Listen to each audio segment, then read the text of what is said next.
그날은 제 생일이었습니다. 아침부터 아내는 부엌에서 분주했죠. 갈비찜에 잡채, 미역국까지 분주히 움직이며 싱크대 앞을 떠나질 않았습니다. 여보, 오늘은 내가 갈비 좀 진하게 졸였어. 고기 질기면 안 되니까 2시간은 삶았지 뭐야. 그 말을 하며 손등으로 이마에 땀을 닦는 아내의 모습에 저는 괜히 미안해졌습니다. 평생 저를 위해 저렇게 애쓰는 사람을 제가 당연하게 여긴 건 아닐까 싶어서요. 아내의 땀방울 하나하나에 담긴 사랑이 느껴지는 아침이었습니다. 저는 식탁에 앉아 신문을 읽는 척했지만 사실은 아내의 뒷모습을 계속 바라보고 있었죠. 그녀의 어깨는 세월의 흔적을 담고 있었지만 여전히 든든해 보였습니다. 어릴 적 어머니가 제 생일이면 늘 차려주시던 밥상이 생각나기도 했습니다.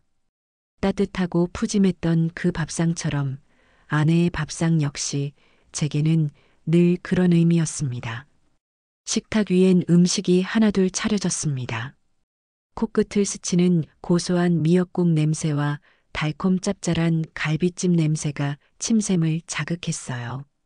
현관문이 열리더니 가까운 곳에 사는 며느리 현주가 들어왔죠.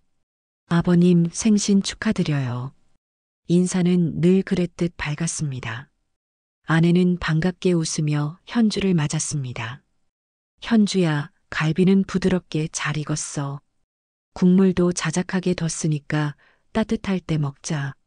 아내의 목소리에는 기대감이 가득했습니다. 며느리는 환한 미소로 대답했습니다. 네, 어머님. 감사합니다. 냄새부터 너무 좋아요. 며느리의 말에 아내의 얼굴에 뿌듯한 미소가 번졌습니다. 명절이 아닌 이상 이렇게 온 가족이 함께 모여 식사를 하는 날이 흔치 않았기에 아내는 분명 이 순간을 손꼽아 기다렸을 터였습니다.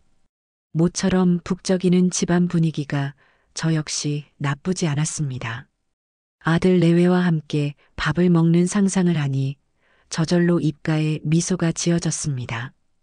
그때였습니다. 며느리가 가방을 열더니 하얀 비닐봉지를 꺼냈습니다. 그 안엔 편의점 도시락이 들어 있었어요. 샐러드통, 포크, 작은 소스팩까지. 그걸 꺼내 식탁 한켠에 툭 올리더니 말하더군요. 저는 이거 먹을게요. 요즘 탄수화물 줄이고 있어서요. 순간 시간이 멈춘 듯 했습니다. 아내는 젓가락을 들고 있다가 손이 허공에서 멈췄습니다. 작게 떨리는 그 손을 저는 분명 봤어요. 아내의 얼굴에서 웃음기가 옅어지는 것을 저는 차마 말을 꺼낼 수 없었습니다. 이 분위기를 어떻게 해야 할지 감조차 잡히지 않았죠. 그래도 밥을 먹어야지. 어른이 힘들게 차린 밥상인데. 하고 아내가 이야기했지만 며느리는 태연히 샐러드를 집어먹었습니다. 포크로 양상추를 툭툭 찍어 먹으며 아무렇지도 않은 얼굴이었어요. 마치 지금 이 상황이 전혀 문제될 것 없다는 듯이 말입니다. 아내의 목소리가 조금 떨리는 것을 들으며 제 마음도 편치 않았습니다.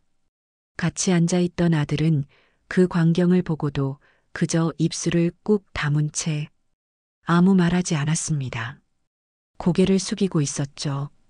아들의 침묵이 저를 더욱 답답하게 만들었습니다. 평소라면 능글맞게 농담이라도 던지며 분위기를 풀어냈을 아들이었는데 오늘따라 유난히 입을 굳게 닫고 있었습니다.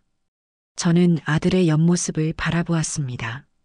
미안함인지 당혹스러움인지 알 수 없는 감정이 그의 얼굴에 스쳐 지나가는 듯 했습니다. 현주야, 그냥 같이 먹지 그래? 그런 말도 그저 어머니가 정성껏 하셨는데 하는 말도 그 흔한 말 한마디를 아들은 하지 않았습니다. 며느리보다 아들이 더 서운했습니다. 차라리 현주가 버릇없게 행동하는 것이 덜 화가 났을 것입니다. 아들이 나서서 분위기를 수습해 주기를 바랐던 아내의 기대도 나의 기대도 무참히 짓밟히는 순간이었습니다. 아내의 눈에 실망감이 스치는 것을 저는 분명히 보았습니다. 아내는 싱크대로 돌아갔고 도마 위에 뭔가를 다시 썰기 시작했습니다. 그 소리 정말 유난히 컸어요. 칼이 도마에 부딪히는 소리라기보단 아내의 마음이 토막 나는 소리처럼 들렸습니다. 저는 꼼짝도 못하고 앉아 있었습니다. 무슨 말을 꺼내야 할지 모르겠더군요. 괜히 말했다가 더 상처될까, 분위기를 더 망칠까 싶어서 그냥 묵묵히 앉아 있었죠. 갈비찜은 부드러웠고 잡채는 고소했지만 제 입맛에는 모래알처럼 서걱거렸습니다. 아들의 밥그릇에는 밥이 수북이 담겨 있었지만 숟가락질만 간간히 할 뿐이었습니다. 며느리는 샐러드를 조용히 먹고 있었고요. 그날 집안에는 4사람이 있었지만 함께 밥을 먹은 게 아니었습니다. 한 사람은 샐러드를 먹고 한 사람은 부엌에서 홀로 서 있었고 2사람은 덤덤히 식사를 하고 있었습니다. 마음속 깊이 외로움이 밀려왔습니다.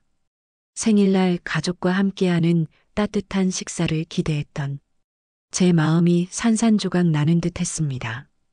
이게 진정 우리가 꿈꾸던 가족의 모습일까요? 저녁 무렵 아내는 남은 반찬을 정리하다 냉장고 문을 닫고 그 앞에서 한참을 멈춰 서 있었습니다. 말없이 서 있는 그 뒷모습이 그렇게 작고 외로워 보일 수가 없더군요. 어깨가 축 늘어져 있었고 고개는 살짝 숙여져 있었습니다. 마치 세상의 모든 짐을 혼자 짊어진 듯한 모습이었어요. 뭐가 그렇게 틀렸을까? 내가 너무 구식이라 그런가? 혼잣말처럼 내뱉은 그 말이 제 심장을 콕 하고 찔렀습니다. 그 한 끼 식사가 아내의 마음을 그렇게 망가뜨렸다는 걸 아들은 몰랐을 겁니다. 아니, 모른 척 했을지도 모르죠. 저는 아내의 뒤로 다가가 조용히 어깨를 감쌌습니다. 따뜻한 온기가 아내의 몸에 전해지기를 바랐습니다. 많이 속상하지? 제가 조용히 물었습니다. 아내는 내가 뭘 그렇게 잘못했을까? 그냥 당신 생일이니까 밥 한 끼 같이 먹고 싶었던 건데, 그날은 그렇게 허무하게 넘어갔습니다. 다음 날 아침, 아내는 평소와 다름없이 밝은 얼굴로 아침 식사를 준비했지만 저는 아내의 눈가에 남아있는 옅은 그림자를 보았습니다.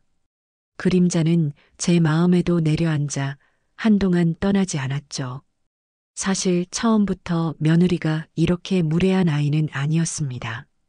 결혼식 끝나고 인사하러 처음 집에 왔을 때 2손을 가지런히 모으고 어머님, 아버님 잘 부탁드립니다 하며 허리를 깊이 숙이던 모습이 아직도 눈에 선합니다. 그때 며느리의 눈은 초롱초롱 빛나고 있었고 얼굴에는 풋풋한 긴장감과 함께 설렘이 가득했습니다. 저는 정말 예의 바른 아이구나 생각했죠. 아내는 그런 며느리의 모습에 웃으면서도 부탁은 됐고 집안일 조금만 잘 도와줘 하고 툭 던지더군요. 그 말에 며느리는 그럼요, 어머님, 제가 잘할게요 하면서도 살짝 눈치를 봤습니다. 아내의 말투는 무뚝뚝했지만 그 속에는 며느리를 가족으로 받아들이려는 따뜻한 마음이 담겨 있었습니다. 며느리도 그 마음을 어렴풋이 느꼈을 겁니다. 처음부터 아내는 그렇게 호락호락한 사람이 아니었습니다. 말이 곱진 않아도 진심은 따뜻한 사람인데 며느리는 그걸 잘 읽지 못했던 것 같습니다. 아내는 겉으로는 툭툭 던지는 말을 해도 속으로는 늘 사람을 헤아릴 줄 아는 사람이었죠. 특히 가족에게는 더더욱 그랬습니다. 제가 아내와 평생을 함께할 수 있었던 것도 그녀의 그런 진심을 알았기 때문입니다. 부엌에선 더 그랬죠. 며느리가 요리할 때마다 수첩을 들고 와 전 부치는 법, 나물 무치는 법을 메모했는데 아내는 가끔 그거 써놔도 안 봐. 그냥 몸이 익히는 게 중요해하고 웃으면서도 슬쩍 손을 덧대며 알려주곤 했습니다. 며느리가 어설프게 전을 부치다가 태우기라도 하면 아내는 한숨을 쉬면서도 결국 직접 나서서 다시 해주곤 했어요. 그럴 때마다 며느리는 어머님 최고예요 하며 환하게 웃었고 아내는 그런 며느리의 모습에 빙그레 웃음 짓곤 했습니다. 정말 보기 좋은 고부관계였죠. 명절이면 어머님, 전 팔 아파서 오래 못 저어요. 며느리가 그러면. 그러니까 근력 운동을 좀 하지 그랬니? 아내가 짓궂게 받아치고 서로 낄낄 웃던 기억도 납니다. 그때 며느리는 아내의 농담을 받아치며 다음 명절까지 팔 근육 키워올게요 하고 말하며 깔깔 웃었습니다. 서로에게 벽이 없었고 거리낌 없이 대하는 모습이 참 예뻤습니다. 음식을 준비하며 서로의 손을 잡고 농담을 주고받는 모습은 제게는 더할 나위 없는 행복이었습니다. 그때만 해도 모든 게 유쾌하고 따뜻했습니다. 저는 속으로 생각했죠. 아이고, 마음도 곱고 현명한 애가 들어왔구나. 아내도 저와 같은 생각을 했을 겁니다. 며느리를 딸처럼 아끼는 아내의 모습을 보며 저는 마음속으로 늘 고마움을 느꼈습니다. 우리가 꿈꾸던 행복한 가정이 이렇게 완성되어 가는구나 하고요. 그런데 참 이상하더군요. 그런 며느리가 조금씩 달라지기 시작했습니다. 어느 순간부터 말수가 줄고 식탁 앞에서 휴대폰만 들여다보고 아내가 말을 걸어도 네 한마디, 괜찮아요 한마디, 눈도 잘 마주치지 않았습니다. 처음에는 며느리가 회사 일이 많아서 피곤한가 보다 생각했습니다. 요즘 젊은이들이 휴대폰을 많이 본다고 하니 그저 그런가 보다 했죠. 아내는 처음엔 그냥 넘기더군요. 요즘 많이 피곤한가 봐. 일이 바쁘겠지 뭐. 그렇게 말하곤 찬물에 오이를 씻으며 혼잣말하듯 웃었습니다. 하지만 저는 아내의 웃음소리에 왠지 모를 쓸쓸함이 배어 있다는 것을 느꼈습니다. 아내는 며느리의 변화를 애써 외면하려 한다는 것을 알고 있었습니다. 혹시라도 며느리가 힘들어할까봐 혹은 자신과의 관계가 틀어질까봐 전전긍긍하는 아내의 마음이 느껴졌습니다. 아내는 밤늦게까지 거실에서 며느리와 아들이 함께 찍은 사진들을 바라보곤 했습니다. 그런데 어느 날이었습니다.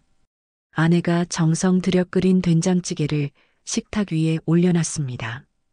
멸치 육수에 구수한 된장을 풀고 애호박, 감자, 두부까지 넣어 딱 옛날 어머니 손맛 나게 끓인 찌개였죠.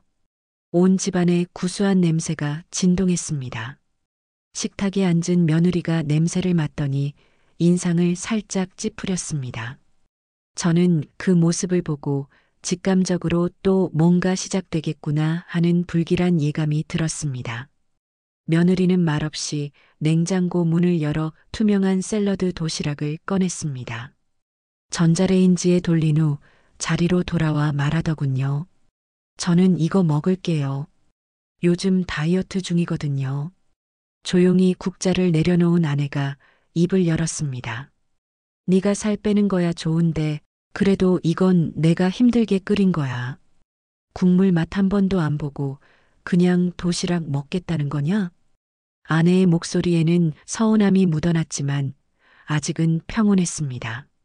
며느리는 고개를 들고 아내를 바라보았습니다. 어머님, 저 건강 챙기는 거예요. 감자에 된장에 잡채까지. 이건 거의 탄수화물 폭탄이에요. 저는 위가 예민해서 이런 거 먹으면 안 좋거든요. 며느리의 말에 아내는 작게 웃음을 흘렸습니다. 그래도 그 폭탄, 내 남편은 잘만 먹고 자랐다. 그게 뭐 그렇게 큰일이라고 그러냐. 한 숟갈 떠보고 싫으면 그땐 말이라도 하지. 아내의 목소리에는 약간의 짓궂음이 섞여 있었지만 여전히 부드러웠습니다. 하지만 며느리의 얼굴에는 그림자가 드리워졌습니다. 며느리가 한숨을 쉬며 말했습니다. 요즘은 식단 관리 기본이에요, 어머님. 다들 당 줄이려고 노력하잖아요. 전 이런 찌개보단 맑은 채소국이 더 잘 맞아요. 저는 그 자리에 가만히 앉아 두 사람의 대화를 들으며 아내를 말렸습니다. 그래도 어른이 참아야 할 것 같았기 때문이죠. 어찌 보면 사소한 일로 시작된 갈등이었지만 저는 이 작은 균열이 점차 커질 수도 있다는 불길한 예감을 지울 수 없었습니다. 아들의 얼굴에도 불안한 기색이 역력했습니다. 그는 그저 밥그릇만 쳐다볼 뿐이었습니다. 그날의 식사는 그렇게 어색하게 마무리되었습니다. 아내는 밥을 거의 먹지 않았고 현주도 샐러드를 다 먹고는 서둘러 자리를 떴습니다. 아들은 집을 나가기 전 아내에게 슬쩍 말을 건넸습니다. 엄마, 현주가 요즘 다이어트 때문에 좀 예민해서 그래. 너무 신경 쓰지 마요. 아들은 아내의 눈치를 살피는 듯 보였습니다. 아내는 아무 말 없이 그릇을 싱크대에 넣을 뿐이었습니다. 저는 아들의 말에 안도하면서도 한편으로는 며느리의 행동이 마음에 걸렸습니다. 아무리 다이어트 때문이라고 해도 어른이 정성껏 차린 밥상 앞에서 그런 모습을 보이는 것은 예의가 아니라고 생각했죠. 하지만 직접 나서서 말하기는 조심스러웠습니다. 며칠 후 아내가 며느리에게 전화를 걸어 김장김치를 담글 예정이라고 말했습니다. 현주야, 이번 주말에 김장 좀 담글까 하는데 시간 괜찮니?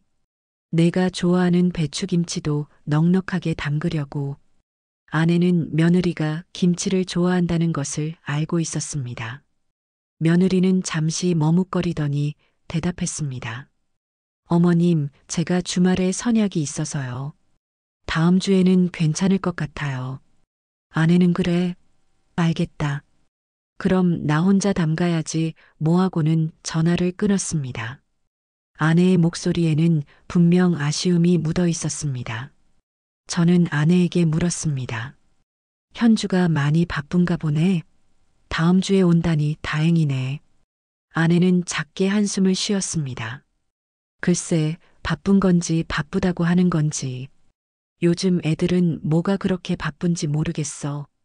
아내의 말에서 미묘한 서운함이 느껴졌습니다. 결국 아내는 저와 함께 김장을 담갔습니다. 김치를 담그는 내내 아내는 며느리 이야기를 꺼내지 않았지만 저는 아내의 표정에서 씁쓸함을 보았습니다. 며느리가 왔더라면 더 즐겁게 김장을 할 수 있었을 텐데요. 다음 주말이 되었지만 며느리는 오지 않았습니다. 아내는 저에게 아무 말도 하지 않았지만 저는 그녀의 눈빛에서 실망감을 읽을 수 있었습니다. 그날 저녁 식사 때 아들은 며느리가 주말에 친구들과 여행을 갔다고 말했습니다. 엄마, 현주가 김장 못 도와드려서 죄송하대요.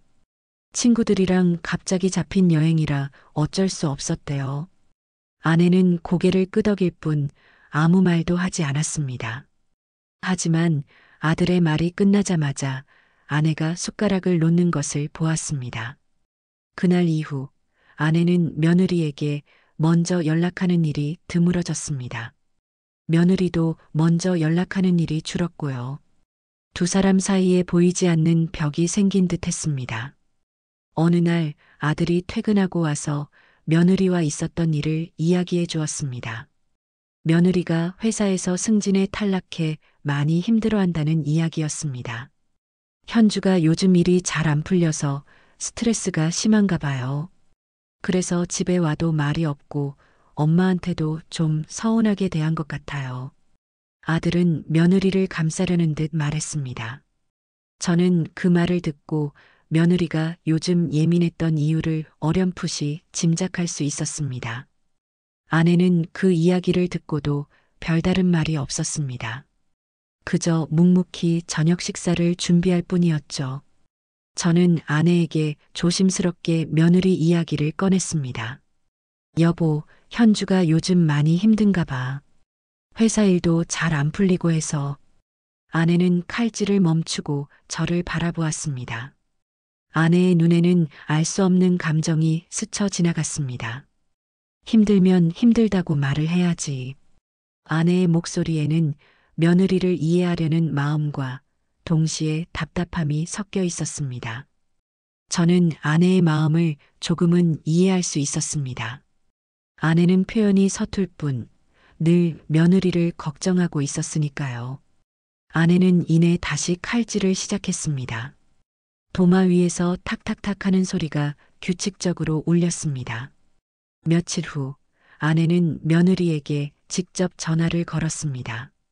저는 옆에서 아내의 대화를 엿들었습니다. 현주야, 괜찮니? 아들한테 이야기 들었다. 힘들면 우리 집에 와서 쉬어가도 된다. 맛있는 거 해줄게. 아내의 목소리는 평소보다 훨씬 부드럽고 따뜻했습니다. 저는 아내가 며느리를 얼마나 아끼는지 다시 한번 느낄 수 있었습니다. 며느리는 잠시 침묵하더니 작게 대답했습니다. 어머님 괜찮아요. 신경 써주셔서 감사해요. 하지만 며느리의 목소리에는 여전히 거리가 느껴졌습니다.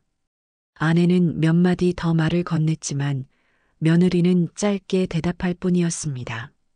전화가 끊기고 아내는 한숨을 쉬었습니다. 아직 많이 힘든가 봐. 목소리가 영 힘이 없네. 아내는 며느리를 걱정하는 눈빛으로 저를 바라보았습니다. 저는 아내의 진심이 며느리에게 닿지 못하는 것 같아 안타까웠습니다. 그런데 큰일은 그로부터 한 달 뒤에 일어났습니다. 그날은 평범한 일요일이었습니다. 아내는 김치를 꺼내놓고 쌈 채소랑 된장, 멸치볶음까지 소박하지만 정성껏 밥상을 차렸습니다. 아들이 일찍 오기로 했고 며느리도 함께 온다기에 아내는 점심시간에 맞춰 부지런히 움직였죠. 환한 아침 햇살이 부엌 안으로 쏟아져 들어왔습니다. 아내는 흥얼거리며 콧노래를 불렀고 저는 그런 아내의 뒷모습을 보며 평화로운 주말을 실감했습니다. 오랜만에 온 가족이 모여 앉아 식사를 할 생각에 저 역시 마음이 들떴습니다. 아내가 정성스레 준비한 음식 냄새가 온 집안에 퍼져나갔습니다. 김치찌개 끓는 소리가 정겹게 들렸고 저는 그 소리마저 행복하게 느껴졌습니다. 그런데 막상 도착한 며느리는 현관에 들어오자마자 말했습니다. 아버님, 어머님, 저희 밥은 됐어요. 집 오는 길에 샐러드바 들렀다 왔어요. 그 말에 아내가 들고 있던 그릇이 덜컥 거실 바닥에 놓이더군요. 그릇이 깨지지 않은 것이 천만다행이었습니다. 아내의 얼굴에서 웃음기가 사라지는 것을 저는 똑똑히 보았습니다. 정적만이 집안을 가득 채웠습니다. 뭐, 밥을 먹고 왔다고? 아내가 평소보다 큰 목소리로 되물었습니다. 그 목소리에는 당혹감과 실망감이 뒤섞여 있었습니다. 저는 아내의 마음이 얼마나 상했을지 짐작할 수 있었죠. 말이라도 좀 해주지. 내가 아침부터 뭐하러 이걸 다 했겠냐? 아내의 목소리가 점차 떨리기 시작했습니다. 눈물이 고이는 것을 애써 참는 듯한 아내의 얼굴이 보였습니다. 며느리는 눈도 피하지 않고 말했습니다.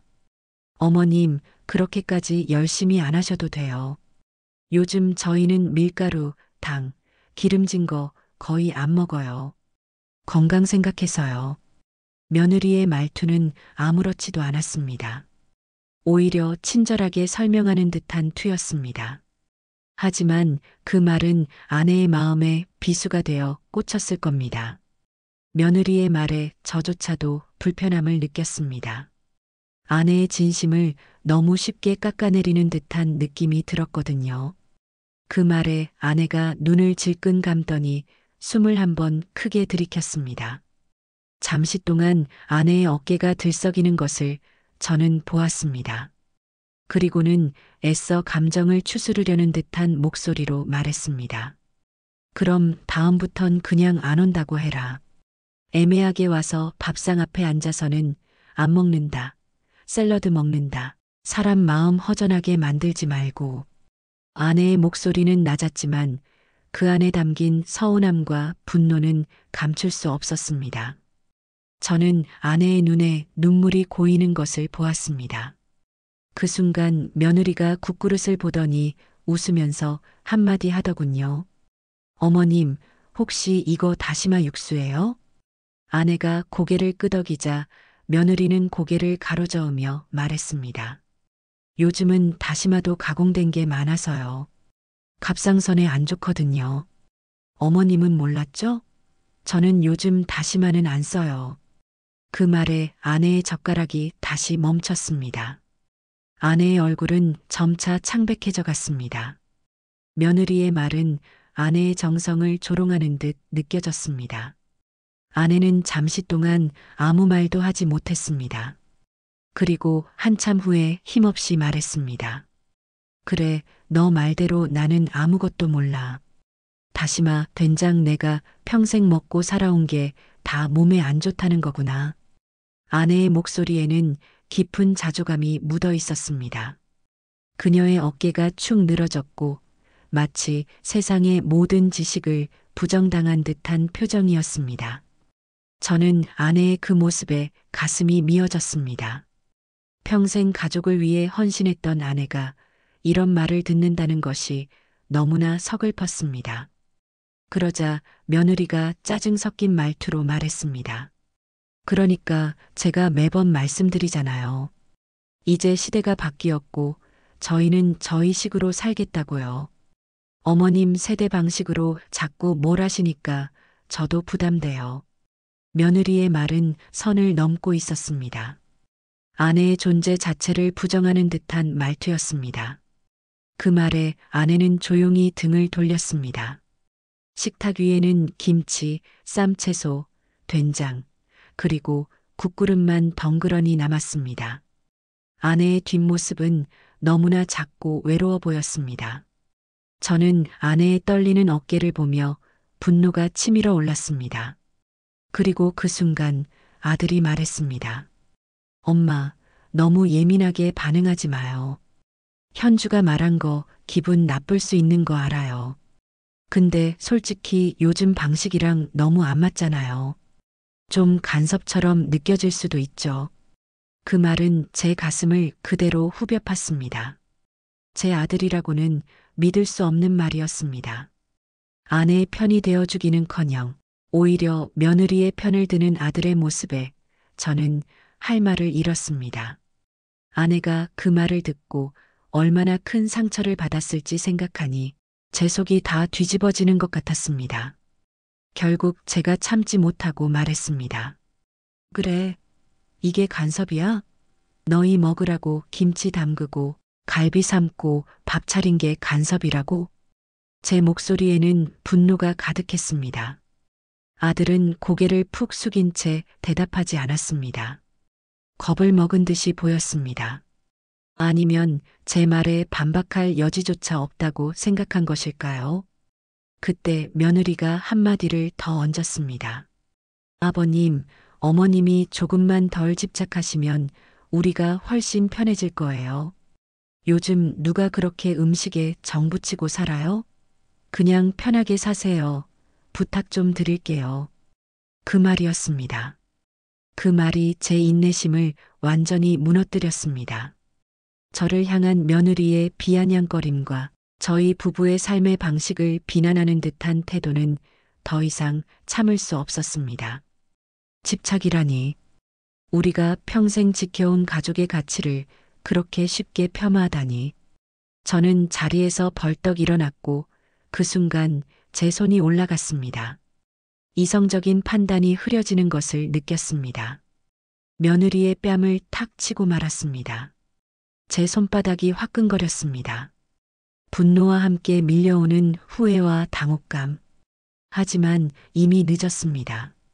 순간 집안이 조용해졌습니다. 시간이 멈춘 듯 했습니다. 아내는 비명을 지르며 여보 하고 소리를 쳤고 며느리는 깜짝 놀라 뒷걸음질 쳤습니다. 며느리의 뺨에는 붉은 자국이 선명하게 남아 있었습니다. 그리고 아들이 저를 밀쳤습니다. 아버지 미쳤어요? 현주한테 손을 대요? 그게 어른이 할 짓이에요? 아들의 목소리에는 분노와 배신감이 가득했습니다. 그는 제 눈을 똑바로 쳐다보며 저를 비난했습니다. 저는 아들의 얼굴을 보며 더욱 화가 치밀었습니다. 너는 아들이 돼서 엄마가 그렇게 무시당하는데도 그냥 보고만 있냐? 제 목소리도 갈라졌습니다. 아들은 제 말을 듣고 더욱 격분했습니다. 아니에요. 그걸 무시라고 생각하시는 게 이미 대화가 안 되는 거예요. 우리 부부는 우리 삶이 있고 어머니가 자꾸 끼어들잖아요. 그게 불편하다고요.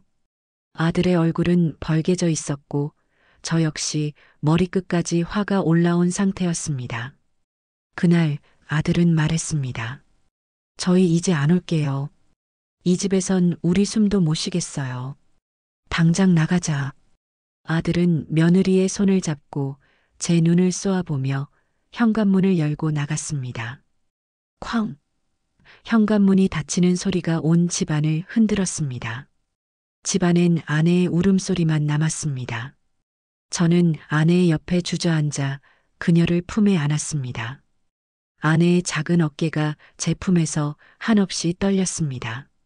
제 손이 며느리의 뺨을 때린 순간 단순히 며느리에게 상처를 준 것이 아니었습니다. 오랜 시간 쌓아온 가족의 울타리가 한순간에 무너져 내리는 소리가 들리는 듯 했습니다. 그 후 며칠이 지나도 아내는 말수가 줄었습니다.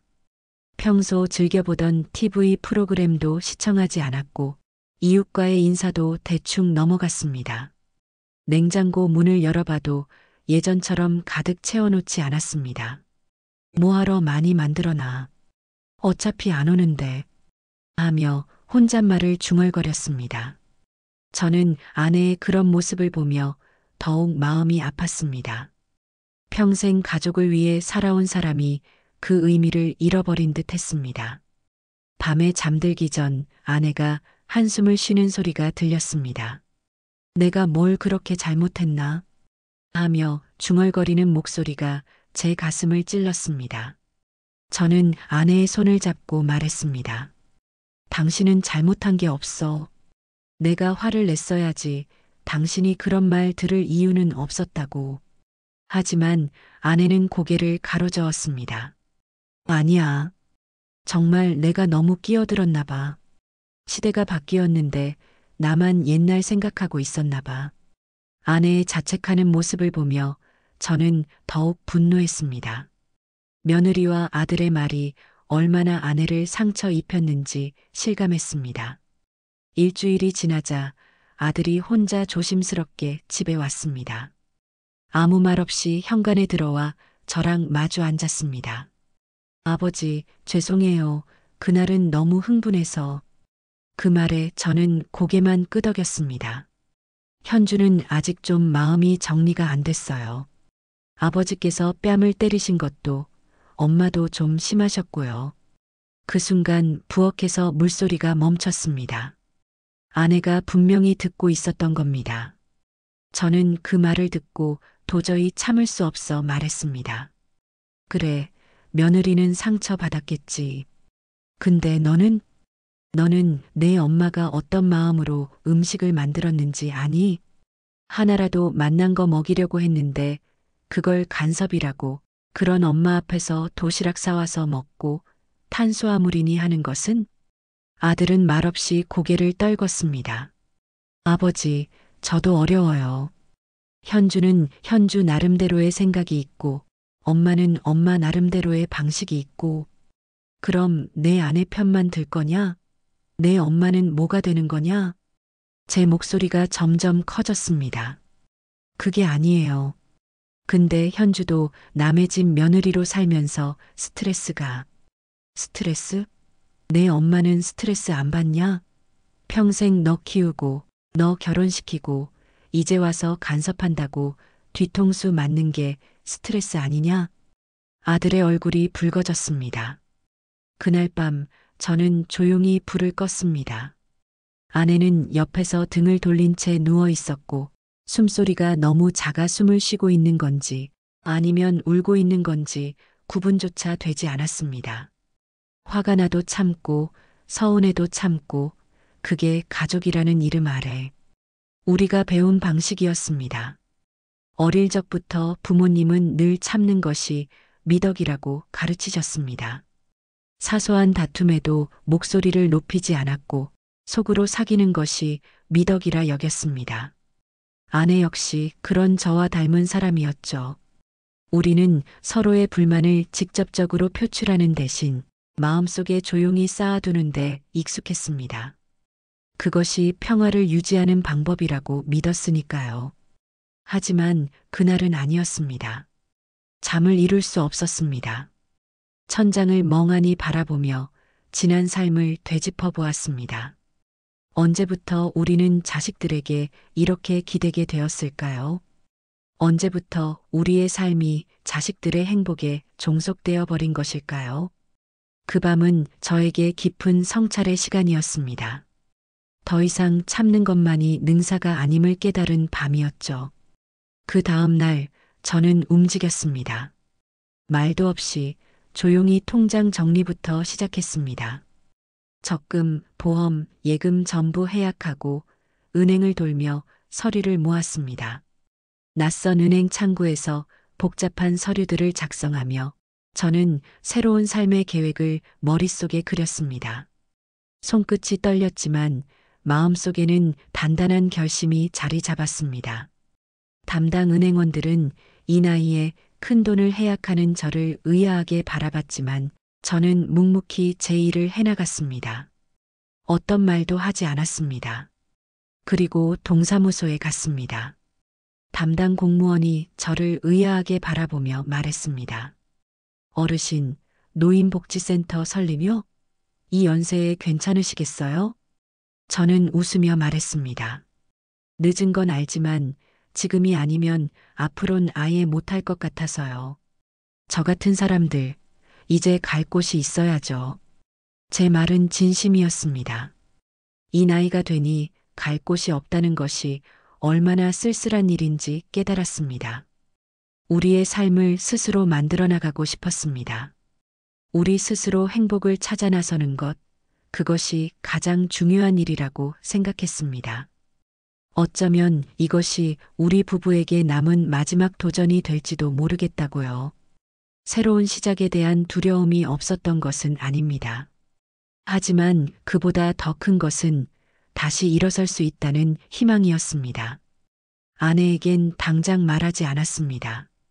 며느리 일로 마음이 다치고 입맛도 잃은 채 살던 그 사람에게 우리 이제부터 센터 하나 열자는 말이 지나치게 가혹할 것 같았습니다. 섣불리 말했다가 아내가 부담스러워할까봐 조심스러웠습니다. 새로운 센터를 위한 준비는 제게 다시 삶의 활력을 불어넣어 주었습니다. 잊고 지냈던 꿈을 다시 꾸는 듯한 기분이었습니다. 어르신들이 함께 모여 웃고 떠들 수 있는 따뜻한 공간. 그 상상만으로도 제 마음은 벅차올랐습니다. 건물을 보러 다닐 때마다 저는 그곳에서 펼쳐질 미래의 모습들을 그렸습니다. 한 달쯤 지나고 마침내 자리를 잡았습니다. 동네 한쪽, 오래된 빌딩 2층, 햇빛이 잘 들고 창문이 넓은 공간이었습니다. 이곳이라면 아내도 좋아할 것이라는 확신이 들었습니다. 창밖으로는 동네 풍경이 한눈에 들어왔고 따뜻한 햇살이 방 안을 가득 채웠습니다. 저는 그곳에 앉아 한참 동안 창밖을 바라보았습니다. 새로운 시작에 대한 설렘과 희망이 제 마음을 가득 채웠습니다. 더 이상 과거의 상처에 얽매이지 않고 우리만의 새로운 삶을 개척해 나갈 수 있을 것이라는 확신이 들었습니다. 그날 밤 아내에게 말했습니다. 여보, 우리 센터 하나 열자. 나 혼자라도 해볼 생각이긴 했는데 당신이 옆에 있어줬으면 해. 이제 남 눈치 안 보고 우리 하고 싶은 거 하면서 살자. 아내는 한참 말이 없었습니다. 제 말을 이해하기 힘든지 멍하니 저를 바라보았습니다. 눈에는 의문과 함께 희미한 기대감이 스쳐 지나가는 듯 했습니다. 그러다 조용히 제 손등을 덮었습니다. 아내의 손은 차가웠지만 그 속에는 따뜻한 온기가 느껴졌습니다. 정말 우리 둘이 할 수 있을까? 그 말은 걱정이 아니라 나도 다시 살아보고 싶다는 작은 용기의 표현이었습니다. 아내의 목소리는 조용했지만 그 안에 담긴 희망을 저는 분명히 들었습니다. 저는 아내의 손을 꼭 잡았습니다. 우리는 서로의 눈을 바라보았습니다. 그 순간 우리는 서로에게 의지하고 있음을 다시 한번 확인했습니다. 그렇게 우리는 시작했습니다. 처음엔 찾아오는 사람도 적었고 준비한 프로그램도 미숙했습니다. 하지만 조금씩 입소문이 났고 동네 어르신 몇 분이 찾아오기 시작했습니다. 아내는 다시 도마를 잡았습니다. 된장국을 끓이고 수세미로 컵을 닦으며 예전처럼 콧노래를 흥얼거렸습니다. 그 손끝이 살아나는 걸 보면서 저는 느꼈습니다. 우린 아직 늦지 않았다는 걸요. 아내의 얼굴에는 다시 활기가 돌기 시작했습니다. 어르신들과 함께 웃고 이야기하는 아내의 모습을 보며 저는 말로 표현할 수 없는 뿌듯함을 느꼈습니다. 우리가 함께 이뤄낸 작은 기적이었습니다. 센터는 우리의 삶에 다시금 의미를 부여해 주었습니다. 그러던 어느 날 낯익은 두 사람이 센터 문 앞에 서 있었습니다. 아들과 며느리였습니다. 한눈에 봐도 며느리는 많이 수척해져 있었고 아들은 입술이 바짝 말라 있었습니다. 둘 다 눈을 제대로 마주치지 못했습니다. 제 마음속에서는 복잡한 감정들이 교차했습니다.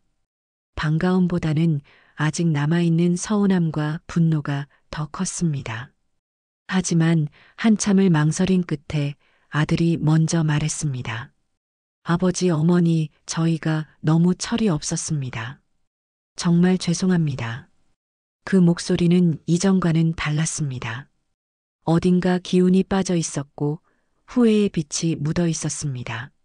아들의 눈빛은 과거의 오만함 대신 진심 어린 반성을 담고 있었습니다.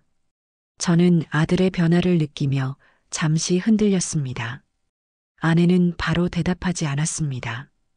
대신 주방으로 들어가 따뜻한 보리차 두 잔을 따라왔습니다. 앉아라.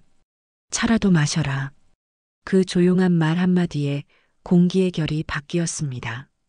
아내의 목소리는 차분했지만 그 안에는 아직 풀리지 않은 감정들이 섞여 있었습니다. 아들과 며느리는 조용히 자리에 앉았습니다. 보리차 잔을 들고 있는 손이 미세하게 떨리는 것을 보았습니다. 하지만 저는 쉽게 마음이 풀리지 않았습니다. 지난날의 상처가 너무 컸으니까요. 왜 다시 온 거냐? 제 목소리는 생각보다 차갑게 나왔습니다. 아들은 고개를 떨구며 말했습니다. 알았어요. 저희가 뭘 잃었는지 이제야 뼈저리게 알았어요. 아들의 목소리에는 깊은 후회가 담겨 있었습니다. 그는 진심으로 깨달은 듯 보였습니다. 저는 아들의 변화를 조금씩 믿기 시작했습니다. 우리가 센터 차렸다니까 그제야 다시 생각난 거냐? 저는 굳이 아픈 곳을 찔러보았습니다. 아들은 그 말에 고개를 세차게 저었습니다. 그건 아니고요. 이대로 가면 평생 후회할 것 같아서요. 아들의 말에 저는 조금이나마 마음을 열었습니다. 하지만 저는 억지로 그 감정을 눌렀습니다. 아직은 시기상조라고 생각했습니다. 용서는 말로 되는 게 아니다. 우리가 받은 상처, 죄송합니다. 한마디로 다 지워지는 게 아니야. 시간이 걸릴 거다. 그걸 감당할 수 있겠냐? 며느리는 울고 있었습니다. 말도 못하고 고개만 숙인 채 입술을 꼭 깨물고 있었습니다. 그녀의 어깨는 작게 떨리고 있었습니다. 아내는 조용히 그녀의 어깨에 손을 얹었습니다. 그 따뜻한 손길에 며느리는 더욱 흐느꼈습니다. 우린 너 싫어한 적 없어. 그냥 마음을 몰랐던 거야. 서로를 너무 안다고 생각하면서 실은 하나도 모르고 있었던 거지. 아내의 목소리에는 용서의 기운이 스며들기 시작했습니다. 그날은 용서도 화해도 없었습니다. 하지만 같은 공간에서 같은 차 한 잔을 마신 것만으로도 저는 알았습니다. 우리가 아주 천천히 다시 가족이 되어가고 있다는 걸요. 아들과 며느리의 얼굴에는 불안감과 희망이 동시에 비쳤습니다. 이 관계가 완전히 회복되기까지는 오랜 시간이 걸릴 것입니다. 하지만 이 자리가 그 첫걸음이 될 것이라는 확신이 들었습니다. 요즘 아내는 아침마다 먼저 일어납니다. 예전처럼 부엌에서 된장 끓이는 냄새가 퍼지고 저는 조용히 아내 뒤에 서서 따뜻한 커피를 한 잔 따라 놓습니다. 센터는 이제 제법 자리를 잡았습니다. 이웃 어르신들 몇 분은 이곳 오면 사람 사는 것 같아요. 하며 웃으시고, 그리고 아들, 요즘은 하루에 몇 번이고 전화가 옵니다. 아버지, 내일은 봉사자 몇 명 더 필요하대요. 어머니, 어르신 간식 제가 사갈게요. 그렇게 서툴지만 다시 가족이라는 이름으로 우리 셋은 조금씩 걷고 있습니다. 모든 걸 다 용서하진 않았습니다. 아직 남은 말들도 많고 묻지 못한 마음도 있지요.